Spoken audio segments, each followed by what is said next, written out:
Good morning, ma'am. Good morning, classmates. I'm Kimpi Versosa. I'll be going to discuss all about the developing test to measure L2 grammatical ability.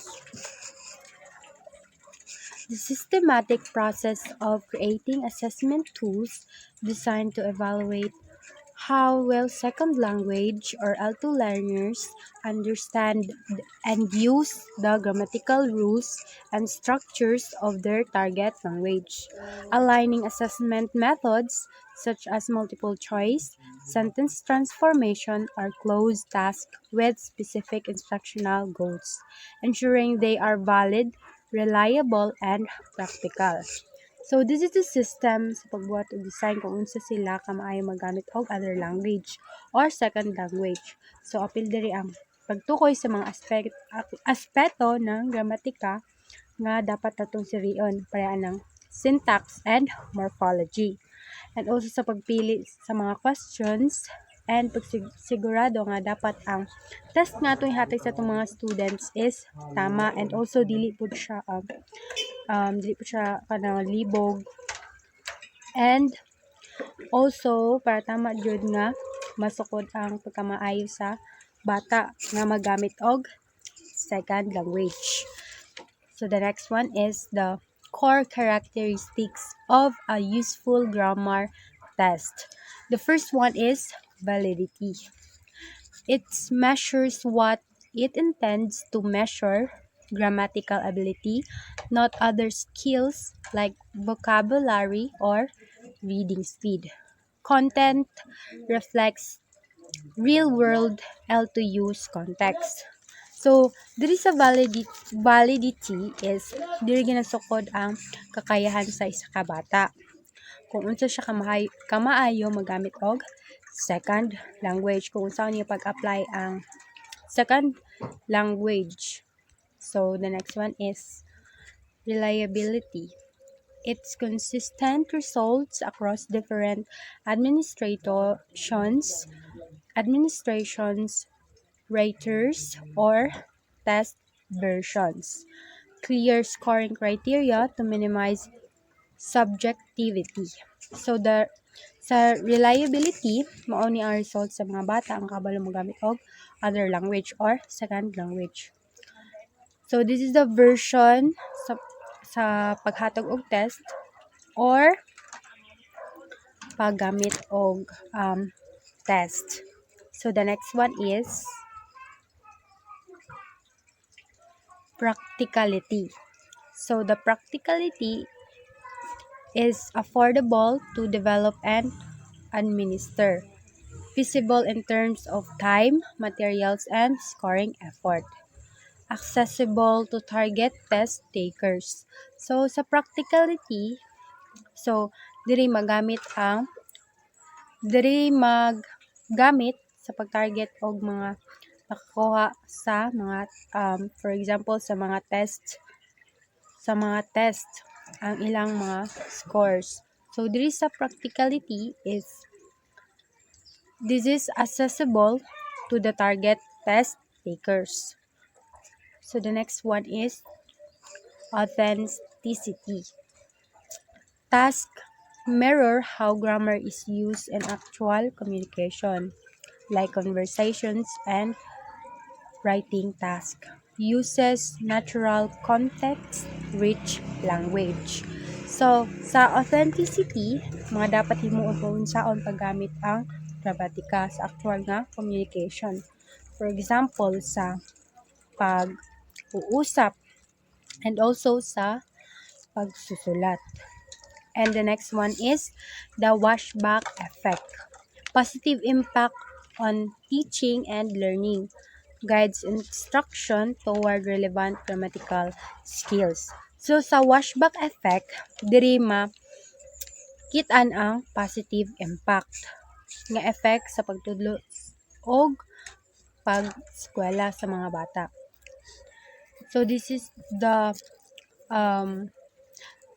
the way sa pagtudlo sa isa ka teacher para ang mga bata is masanay sa gramatika or grammar. So the next one is the step-by-step process.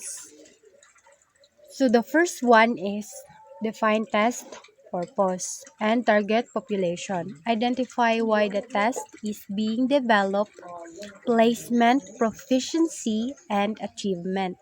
Specify L2 learners, age, level, and intended use of the language. So, diri mahibaw-an kung nganong gibuo ang paghatag og tests sa mga bata. And also, sa paghatag og layunin sa paggamit ng wika or other nga language. The second language. So the next one is determine, construct to measure. Define which grammatical structures or skills will be assessed. So tense, articles, and sentence structure aligned with curriculum or proficiency standards. So dapat naka-align siya sa curriculum or proficiency standards. So diri matukoy kung ang mga structure or kasanayan sa gramatika ng pagsusuri. For example, panahon ng pandiwa, artikulo, structure ng pangungusap. And the next one is the number 3, design test specifications. It is outline test format, number of items, time limit, and scoring system. It is map each item to specific grammatical objectives. So this is so makita man ninyo ang picture based on ang understanding specification based testing. So ang design test specifications is this is the time that the teacher will need to outline test format, number of items, time limit, and scoring system. So, dapat siya i-ugnay sa mga question para matiyak na mga layunin ng gramatika. So, the number 4 is develop test items. Create varied item types like multiple choice, gap fills, sentence construction, or error correction. Ensure items are clear, unambiguous, and avoid bias. So sa develop test items, magbuhat og lahi-lahi nga questions, other questions. Siguroon nga ang question is dapat masabtan sa mga bata. Unya kanang dili siya libog. So, the number 5 is pilot, test, and revise. This is the administer to a small group similar to target population. Analyze item difficulty, discrimination, and feedback to refine items. So, there's a number 5.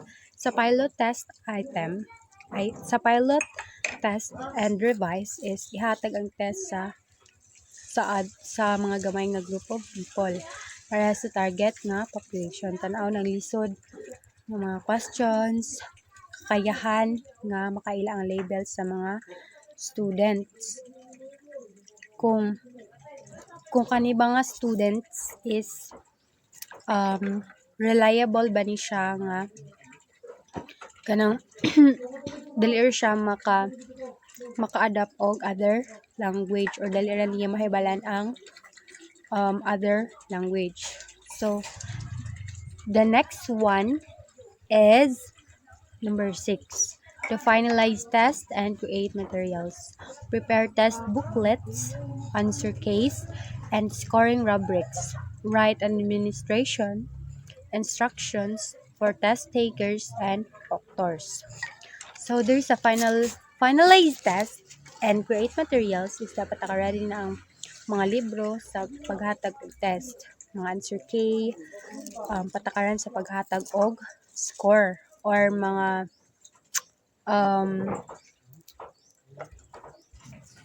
patakaran paghatag og score.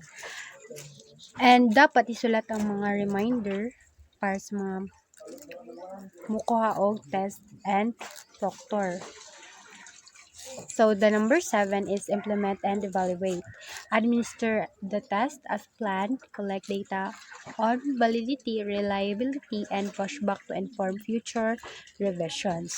So this is so so the implement and evaluate sa number 7 dapat ihatag ang test nga nagmatch sa plano or nagmatch sa imong ihatag nga test sa mga bata. And also collect the data on validity, reliability, and effect sa pag-eskwela sa mga bata. Para makaning mga bata is kanang mag-guide nato sa mga sunod nga pagbago. So the conclusion is this include the grammar sections and placement or proficiency exams, the grammar sections or of final exams given to several class sections in a school, or the grammar sections of measurement instruments used in research projects. The procedures of constructing large-scale assessments are somewhat different from those typically encountered in small-scale or classroom assessment, since they each have different goals and priorities. So that's it po. Thank you.